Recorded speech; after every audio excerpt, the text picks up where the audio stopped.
Welcome back to this week's episode of Podiatry Marketing. I'm co-host Tyson Franklin. With me is Big Jim McDannald. Jim, how are you doing this morning? I'm doing well, Tyson. Excited to jump in today. No, things are good here in Montreal, Quebec.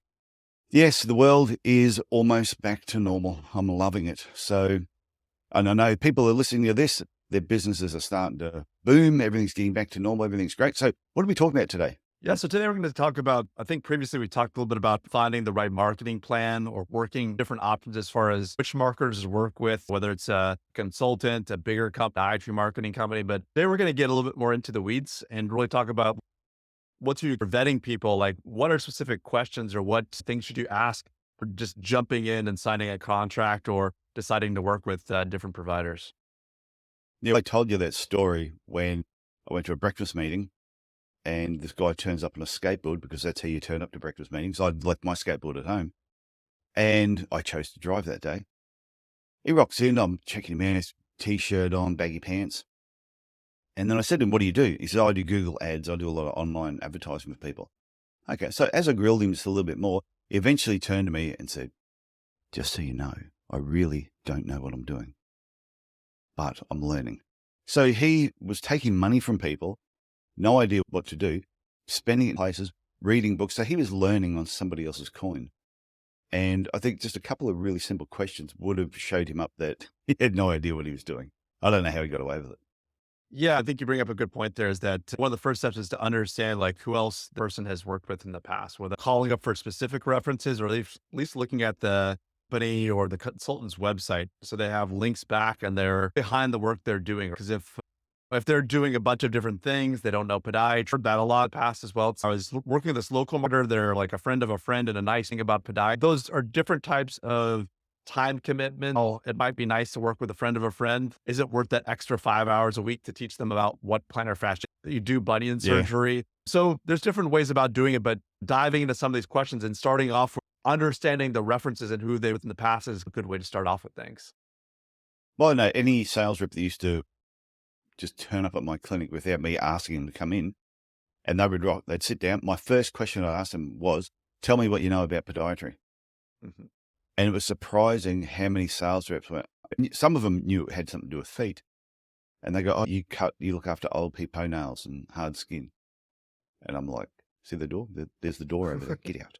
How dare you? So yeah, it's just a simple question. Tell me what you know about podiatry. Or I'd ask them a question. What did you like most about my website? Because I'm assuming you're going to come and see me. You've done your homework. And they go, oh, no, I didn't look at your website. Okay, so you don't know what I do. You don't know my website. Why are you here? Oh, because I've got this ideal marketing package for you.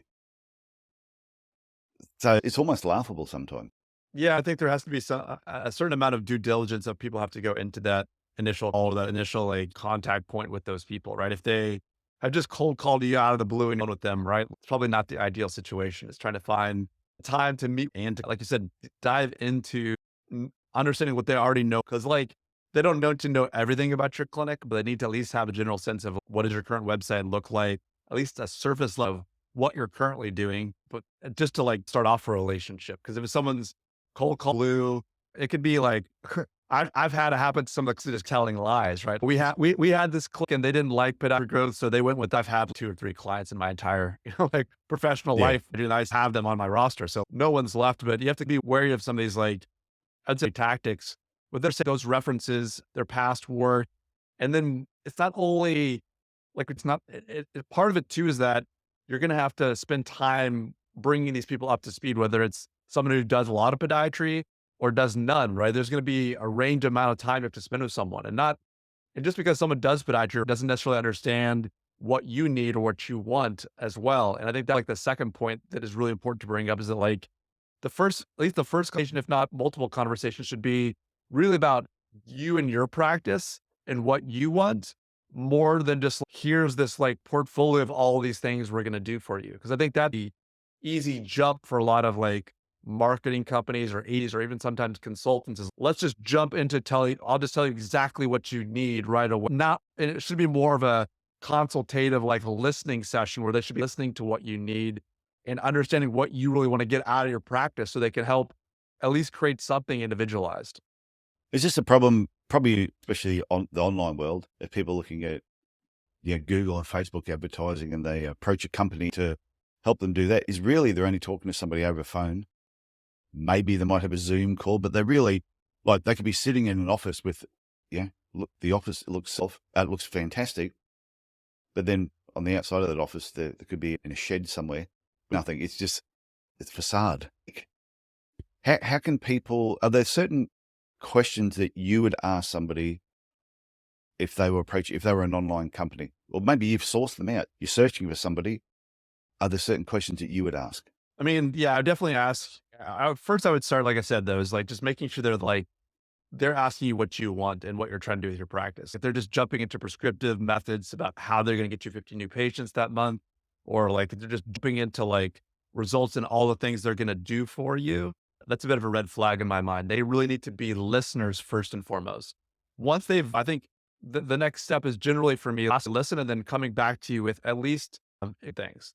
Like what some people and some providers, like say more on the consulting side, will maybe ask that you do more like an audit or kind of a first step in building a relationship. So whether this is like building a marketing plan, doing an audit of all your current online activities, for example, at your website, looking at your Google rankings, looking at what local competitors, basically providing you like a one-off written report and audit with kind of some plans, some steps you could, if you choose to go with them, that they'll charge you for. So whether that's $500 or $1,000 in effort putting into this plan of like first step of a deliverable.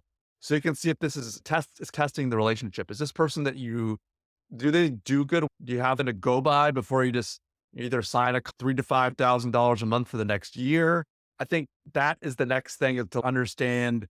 Obviously, you can ask what is their competencies, other other people in this kind of market, like what makes you better? What do you do as well as somebody else? Fair questions. But you're going to get different levels of answer, different levels of amounts of honesty, depending on who you're talking to. So definitely have to ask hard questions. And if you do, like during that vetting process, if you do say, I want medicine, right? Yeah. Give me some examples about how you help these other clients do similar to me. Because there is some customization that individual needs to be taken into account based on your local, what you want to do. But it's not so individualized that you have to reinvent the wheel every single time. Well on Google Ads, and you want someone that does well on Google Ads. You don't want someone just, like you said, learn dime. So you need to really understand what you do really well, because they're going to say they do everything probably most of the time, but there's probably one or two things they do those core competencies are really important to understand.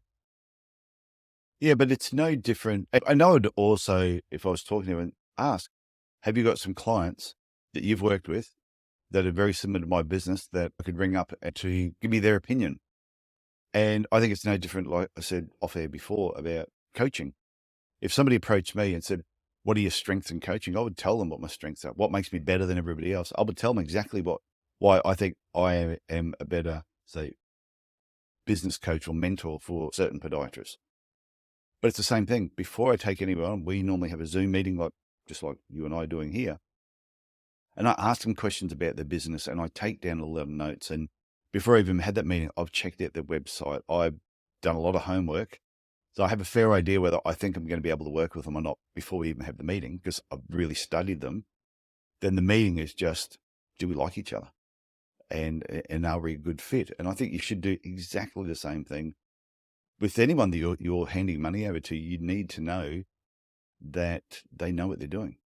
No, 100%. I think one other question I ask, and it seems like almost silly to have to ask this question, but do you work with any of my local competitors? Oh yeah. Do you already like across the street? Because in medicine and podiatry, we hold ourselves at a very high kind of ethical standard. One of the things that by jumping to the marketing or even calling myself a marketer, I said, there's not the same level of ethics and like responsibility to the client that's always shown. So especially with some of these larger companies, whether it's an automated growth service or sometimes people that are just obviously maybe offering a very attractive price for their services. You understand why they're able to offer that low a price. It's because either they're not willing to just go with you in that local area. For example, with me, whenever I take a client like in a urban location, like I can't have another client within a reasonable distance, away. Maybe that's a couple hours, 3 hours, but a potential conflict. I'm personally not going to feel comfortable and feel like I'm being honest to the person I'm trying to help grow their practice to. But you'll be surprised. Some other companies are not that way. They feel like they Yeah. can service both sides of those things. But at this, make sure to ask that question.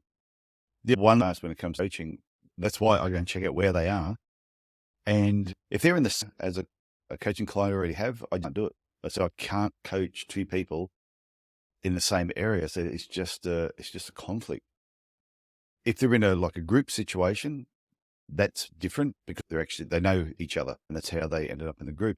But I know there's a company here in Australia. I was talking to one podiatrist and they told me who they were with. Then I was talking to another podiatrist, only about 2 kilometers from each other. I'm going, oh, you've got the same coach. But I didn't tell them. I thought, well, you guys either already know this and you're comfortable with it. It's not up to me to say, do you realize you've got the same coach who's, I couldn't do it myself personally.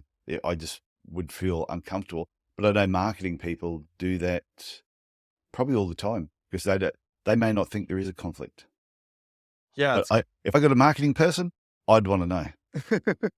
Yeah, there's a bit of cognitive dissonance, I think, to say that you could really treat the same 2 clinics across the street and provide the same amount of value in the same location. I think that definitely ways of partnering with local the sports medicine. Not like a zero-sum game with these things, but if you're both running Google ads, like these are competitive systems that will upbid, increase spend. So cognizant about who you're working with and making sure that their best interest in mind. I think that's important. That this is not, and there's different ways that people will operate as well. I think that's a good question to ask is, are you a service or are you like a build and service? I think there's going about a website, doing Google search ads or doing different types of marketing. If you're looking for people just to build and leave, this is going to be like, I wouldn't say like a super pain. Like nothing is stagnant online and on the internet. Like it's always requires refinement.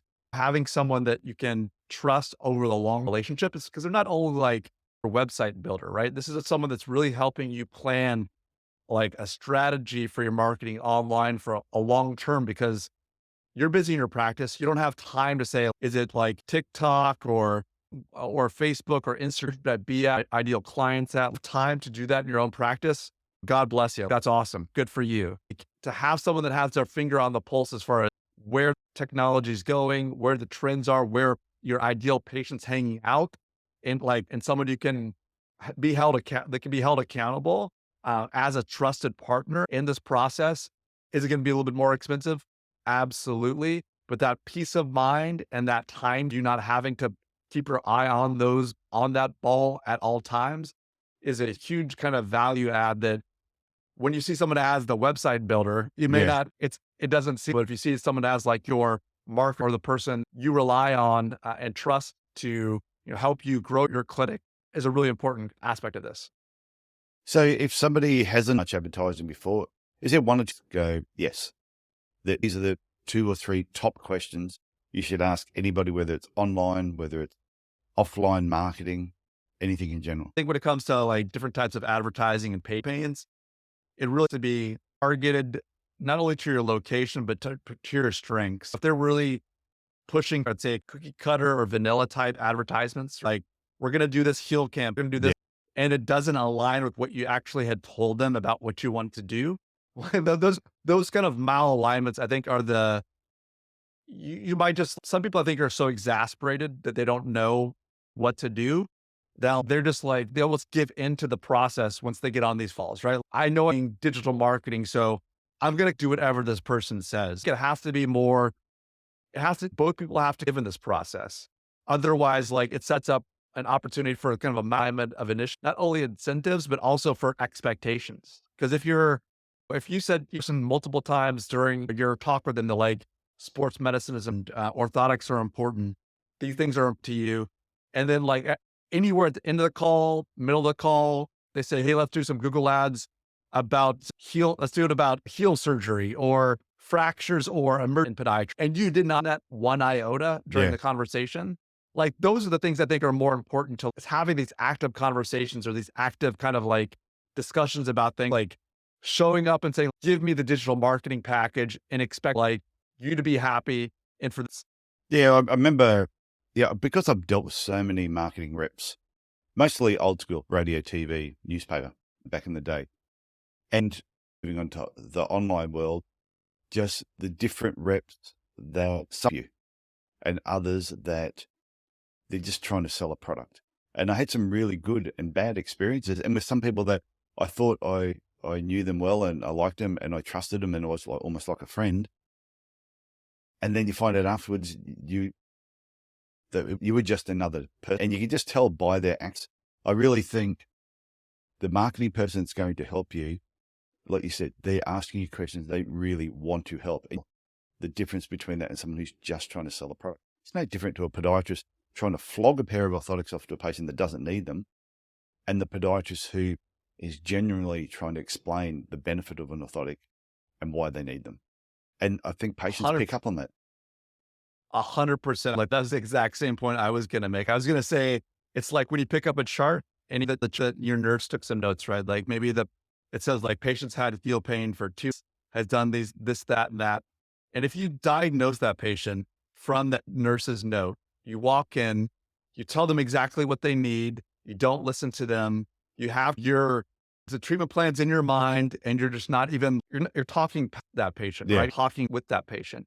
And it's the same thing like with marketing, right? If the marketer hasn't, or like we want to do that's not lining up with exactly what what your expectations or what your needs are, it's not, maybe they're having a day or they're just not listening that day, but it's obviously try to find someone that's going to listen and is that right fit for you in your practice. Yeah, I think that's a really good point. It's like I said, with all explaining an orthotic to a patient, the patients can see when something is not legit. So you should be looking at those signs yourself when a salesperson comes to you.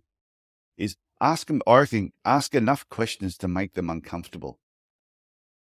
Because if they're legit, they won't get uncomfortable. But if they're a bit hesitate in their answer, then you'll probably find they're not really sure about the product themselves. It's just a job, roof over their head. They just need to sell it. Yeah. On to the next one, on to the next one. If you don't, there's 5 or there's 6 other people on their next sales calls to like get to. If that's how you feel, then yeah, it's not a good fit. And like you said, just like you can read a patient can read you, it's the same thing with these different marketing agencies. If you get a feeling like they're wanting to sell you on something, they're probably wanting to do something. Yeah. Right? Just trust your instinct when talking to these people. Yeah. I had a sales rep that I had known for a number of years. She was working for a newspaper, then she'd met TV stations. And I was wanting to do some stuff on TV. So I was working with her for a little bit. Then one day she turns up and she's got this guy with a Phil. Phil's not listening to this, so I can say his name. And so I thought, oh, this must be her boss because he seemed a little bit older. I thought maybe he's just, wants to meet me, wants to just find out what she's doing. And so I said, oh, so Phil, who are you? She goes, oh, so Phil is going to be your new sales rep. And I went, I don't even know Phil. Why? And she went, oh, when we start to get busy, when a new comes on board, we'd like to farm out some of our clients. Farm out. She said that. Farm out. And I went, are you a cow? Yeah, I said, I'm not a friggin' sheep. I said a sheep, actually. I said, I'm not a friggin' sheep. Nice to meet you, filthy Phil. But I said, Phil, tell me what you know about podiatry. Knew nothing. And I said, that was the other. We had the appointment was like at 9 a.m. They rocked up 45 minutes late. Didn't even apologize. So I said to Phil and her, piss off. I told them, get out. I said, you know what? There's other TV stations with what I wanted to do at that point in time. And I never used them again after that. It was so insincere what they were trying to do. Marketing happens in the coaching world. When people get busy, they just try and push them off to get somebody else to actually do the work. And you'll find the quality of the work will actually drop. No, for sure. There's no way I was going to use filthy Phil. No way. Sorry, I haven't seen him. I bumped into him with certain things. And when I see him, I still call him filthy Phil. But he doesn't know that I didn't tell him at the time that I told him to get out because I was busy and didn't have time. I said, I'll get back in touch with you. That was 10 years ago. Still waiting. He's still waiting for your phone. So I've got heaps of stories about nasty advertisers. Just crazy stuff and when you look back and you reflect on it, you go, yeah, they didn't have my best interest in it. It was all about them. It wasn't about me. So I think this topic is really important. Yeah. And people do have questions or if they want to go beyond what we talked about today, definitely Tyson and I are able to discuss those things that sometimes can be a little bit intimidating, especially when it comes in with agenda and like acts like they know what they're talking about, or this and Z and has out of control, outrageous results that they're claiming. So Yeah. Tyson and I are available. So you can always, it's amazing that we can vet a little bit and give some feedback if needed. Yeah, well, I've done that with some of my coaching clients. Someone will approach them. I go, don't sign anything. Send it to me. Let me have a look. And they'll Yep. send it to me and I'll go, no, don't do it. Or I say, oh, this is good, but tell them you want to take this part here and you want to put that there. Move this around. Tell them you want 4 free editorials in the newspaper as well. I said, now they'll come back and say, no, we can't do that. And you go, okay, let's not worry about it then. It's surprising how fast all of a sudden they do things when you decide that you're not going to spend money with them. That's why I say any person you're doing any marketing, everything is negotiable. Yeah, everything. for sure. And if they can't modify the price, they can throw in freebies. I don't know what freebies you offer there, Jim, but it's a polite conversation. They get my podiatry experience, my expertise. They get a lot. They get a lot when they work with me. Yeah.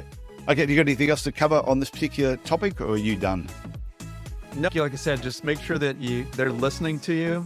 You check those references. Make sure they're not working with someone in your local area. If you have other questions, Tyson and I are available. I think we touched on some really good stuff here today. Yeah, and I'm open to that too. If somebody has been approached by something, just send me an email, and I'll send you an email back and tell you what I think. And I'm sure you'll do exactly the same thing. Absolutely. What's the best email address for us? My personal email, or which email? If they go check podiatry.marketing, there's a way to send us some feedback and some emails. Yep. So. Okay. Go to the website, podiatry.marketing. So, Jim, I will talk to you again next week. Sounds great, Tyson. Okay. Bye. Bye.